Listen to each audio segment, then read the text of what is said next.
পুরান বন্দর চৌধুরীবাড়ির সচেতন মহলের আয়োজনে খাল রক্ষায় মানববন্ধন। 28 জুন শনিবার দুপুর 1:30 পুরান বন্দর চৌধুরীবাড়ি মমিন মার্কেটের সামনে পুরান বন্দর চৌধুরীবাড়ির সচেতন মহলের আয়োজনে খাল রক্ষায় মানববন্ধনের আয়োজন করা হয়। শীতলক্ষ্যা ও অনুব্রত নদীর মূল খাল থেকে শাখা খাল ভরাট করে পুরান বন্দর চৌধুরীবাড়ির হাবিবনগর মসজিদ ও মাদ্রাসার দোহাই দিয়ে চৌধুরীবাড়ির খাল দখল করে ভূমিদস্যু সেলিম সরকার। সেই খাল ও বাজার অবমুক্তির জন্য সচেতন মহল ও প্রশাসনের দৃষ্টি আকর্ষণ করে মানববন্ধনে বক্তব্য রাখেন পুরান বন্দর চৌধুরীবাড়ি সমাজসেবক দাইমউদ্দিন প্রধান, অ্যাডভোকেট আনিসুর রহমান, হুমায়ুন মোল্লা, অ্যাডভোকেট সাদিকুল ইসলাম তাজুল, হাবিব মোল্লা, জুম্মান, সুমি বেগম, সাজ্জাদ মোল্লা, শুকুর, আনোয়ার মোল্লা, আবুল হায়াত প্রমুখ। নিউজ ভিডি, চৌধুরীবাড়ি বন্দর, নারায়ণগঞ্জ।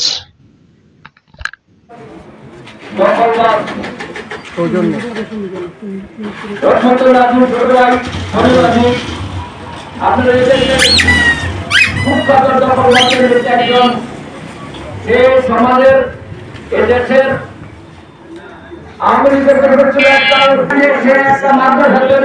আমাদের খাল দখল করে, সরকারি খাল দখল করে। আপনারা হয়তো এই আওয়ামী লীগের করে কেউ কিছু বলতে পারেন, এখন আপনাদের সময় আসছে এই খালটা মুক্তি করতে হবে।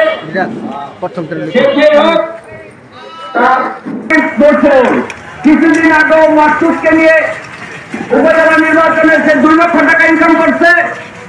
এখন আবার আমাদের এই একজন লোককে নিয়ে সে আবার ব্যবসার নামছে এই মাদ্রাসা দিয়ে।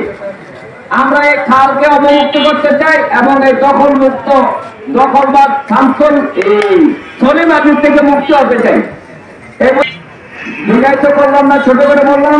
এখন বক্তব্য রাখলেন হুমায়ুন মোল্লা। অনেক পুরাতন একটা বাজার এই চৌধুরীবাড়ি বাজারটা দীর্ঘদিন ছিল। এই বাজারটা যখন এখান থেকে আমরা দেখেছি এই বাজারটা এখানে ছিল, এই বাজারে তার বড় ভাই ছিল রহমতুল্লাহ সরকার। এই বাজারটা হলো 16 শতাংশ। এই 16 শতাংশ জায়গা থেকে তারা দখল করে পুরো এলাকাটা দখল করে বাজারটা তারা জিম্মি করে রাখছে। এরপর তারা কি করলো, তারা আমাদের এই চৌধুরীবাড়ি থেকে পানি নিষ্কাশনের একটা মূল খাল ছিল। সেই খালটা হলো আপনার শীতলক্ষ্যা টু ব্রহ্মপুত্র নদীর শাখা নদী ছিল, এই শাখা খাল ছিল।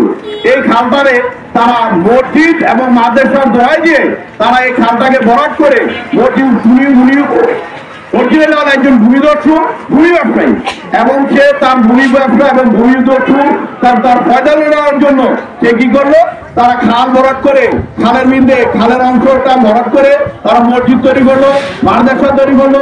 আমাদের পাশের গ্রামের একজনই ছিল, ওনার একটা জমি ছিল, সেই জমিটা তাদের হয়তো কাগজপত্র ভেজাল ছিল, সরকারি সম্পত্তি ছিল, খাস সম্পত্তি ছিল। সেই সম্পত্তিটা তারা দখল করে তৈরি করলো প্রস্থান। আবার সে এখানেই খান্ত না, সে এক সময় রূপ ধারণ করে, এক রূপ ধারণ করে। এক সময় ছিল জাতীয় পার্টি এবং জাতীয় পার্টির দূষণ, তার বাড়ি থেকে জাতীয় পার্টির অনেক বড় বড় প্রিয় নেতা আসে গেছে এবং সে জাতীয় পার্টি সেলিম ওসমানের খুব কাছের লোক ছিল, নাসিম ওসমানের। এবং সে তাদের দোহাই দিয়ে এই খালটা ভরাট করে মাদ্রাসা তৈরি করে রাখছে। এরপর তিনি কি করলো, এরপর তিনি এখন আবার তার টুপি এবং জামার ফুলতে সে আবার নতুন করে বিএনপি হওয়ার জন্যই করছে। আমাদের এক সহযোদ্ধা, আমাদের একজন শুভাকাঙ্ক্ষী, নারায়ণগঞ্জের নতুন কর্ণধার, যিনি নিজেকে দাবি করেন, সে মাসুদ ভাইকে আবার তিনি আবার তার সময় পরিবর্তন করে সে কি করে, সে আবার নতুন করে এই করলো, তার সময় পরিবর্তন করে সে বিএনপি রূপ ধারণ করে। এখন মাসুদ ভাইকে আমি বলতে চাই, মাসুদ ভাই আপনি বিএনপি করেন, বিএনপি করবেন, এখানে কারা বিএনপি করে, কারা বিএনপির সাথে জড়িত, কারা নির্যাতিত, কারা এখান থেকে ছোট থেকে বিএনপির করুণ লগ্ন থেকে ধরে রেখেছে, তাদেরকে আপনি চিনুন, জানুন, বুঝুন। তারপরে কার কাছে যাবেন, কার কাছে আসবেন, কার কাছে যেতে হবে সেটা আপনি দিক নির্দেশনা নিবেন। এখন যে দোষর আওয়ামী লীগের দোষরের কাছে আপনি কারোর সাথে কথা না বলে চলে আসতেছেন এবং এই দোষরা আবার পরবর্তীদের সমাজে আবার হিংস্র থামা দিবে না, তার কোনোই নাই।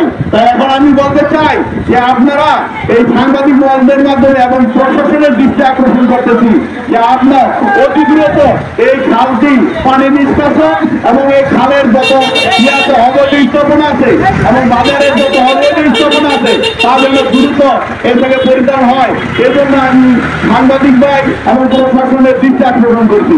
আমি 2004 সালে একবার এটা আমাদের তৎকালীন পেপার পত্রিকায় নিউজ করছে, পরবর্তীতে দেখা গেছে যখন আমি টিউলু থেকে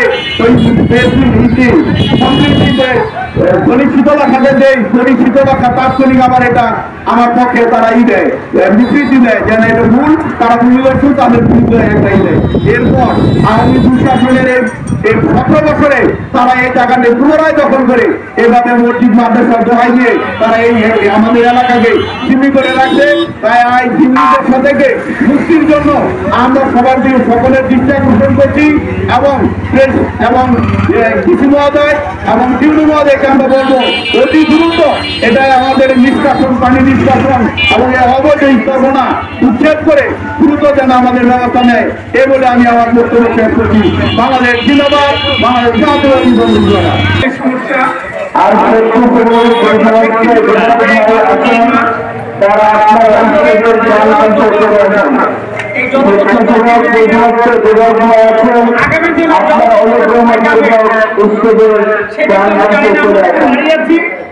এটা হচ্ছে একটা আদি খাল এবং মাদ্রাসার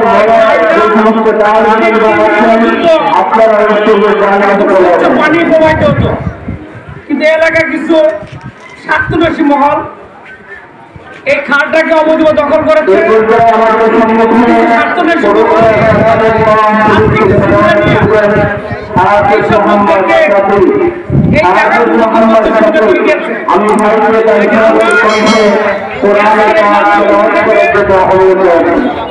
স্থানীয় প্রশাসন তথা আপনি আমাদের যে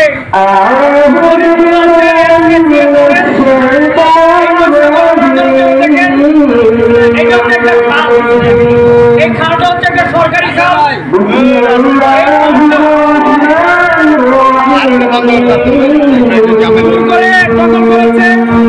আর আমরা জলবদ্ধতার শিকার হয়েছি। এই খালটাতে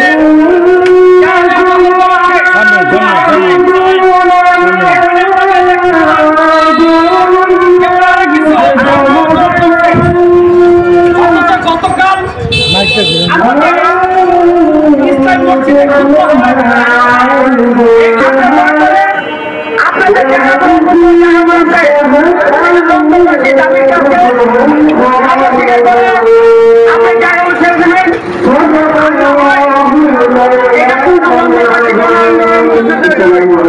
আজকে যারা এখানে আসছে তাদের কাছে কৃতজ্ঞতা।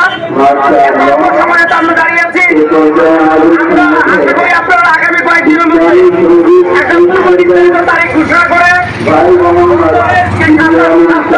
সমাজ আছে সবাইকে জানাবেন একটা তারিখ ভূমিদর্শিতার বিরুদ্ধে